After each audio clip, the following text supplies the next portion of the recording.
Here's a brief history of the Magic Mike Likey wands, and for clarity, rather than just blogging about it, I thought I'd video blog as well as a supplement to the regular blog. And just note that my original wand back in 1985 or so, it was black and white plastic, one of those standard, inexpensive standard magician's wands. And then I moved very quickly, and none of this is illustrated right here. We don't have those original ones, to a red, sparkly mylar wand, very thin, with silver tips. And I used that for the longest time, up until the point, and it's this one, the first one, over here, the amazing Camarand magic wand. And Camarand is from my home city, from Montreal, from Montreal, and they make, in my opinion, the best wand there is. It's, as you can see, black with silver tips. It has an amazing balance, perfectly balanced for the wand spin. If you like using the wand spin move for example, cups and balls or misdirection, etc.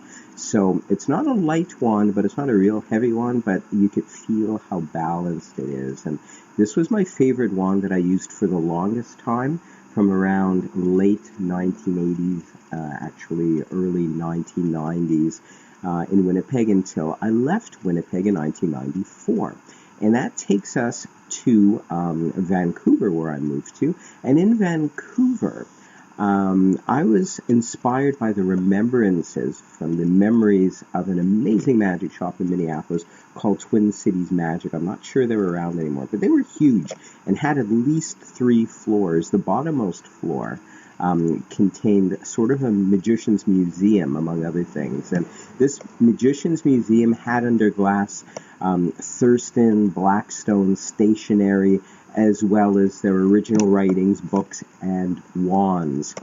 And I noticed in particular, I believe it was probably Blackstone's wand, because it really stood out for me. It might have been Thurston's, but one of these legends from the 1920s and 30s had a wand very much like this one, and it was sort of a brown or rosewood with brass or gold tips. And I never forgot that, although I'd experienced it in the early 90s in Winnipeg/Minneapolis.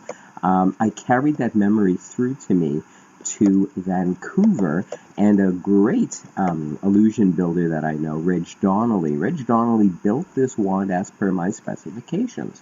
The precise length, sort of a rosewood finish with brass tips or gold-colored tips, just as I remembered. And this was to become, I hoped, the classic Magic Mike Likey. So one day when I'm gone and long gone, if memories of Magic Mike Likey and from Montreal and Toronto and living in Winnipeg for many years, many generations, went through watching me on television as well as live in person, as well as in Vancouver in the 2000s.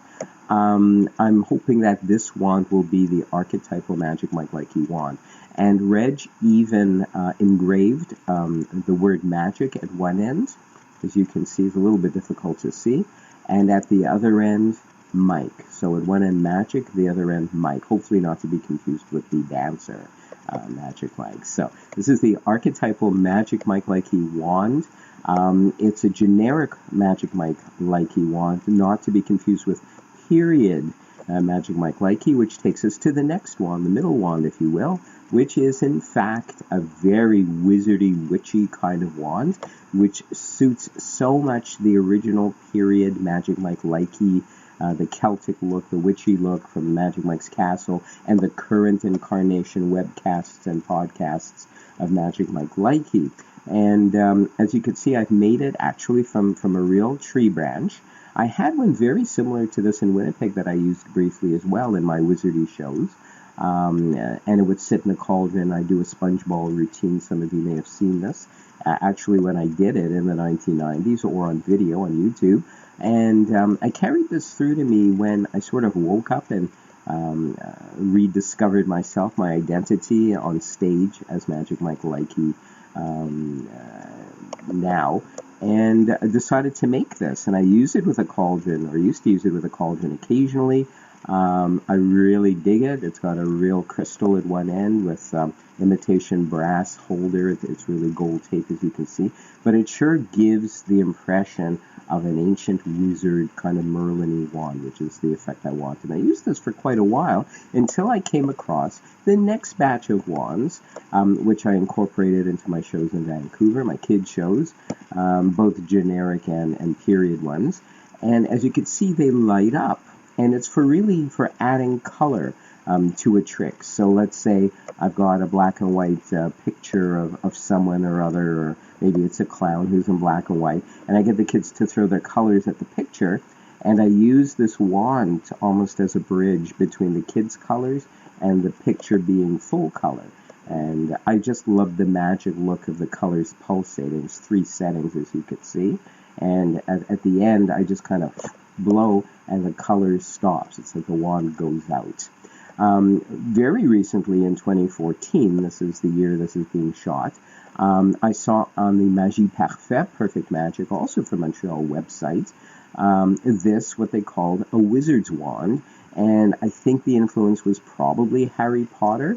And so I thought, well, I'm sort of the original wizard, without calling myself Merlin, although I did call myself Merlin originally. I never looked like the archetypal Merlin. I was always myself. But I thought this will fit, and especially because it makes this really cool sound and kind of lights up. So this is the one I use now. I stick it in a cauldron with sponge balls for the sponge ball routine that culminates in number 4.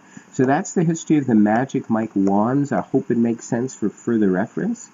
Consult and further detail, consult my written blog. Merry meet, merry part, and merry meet again. See you all soon.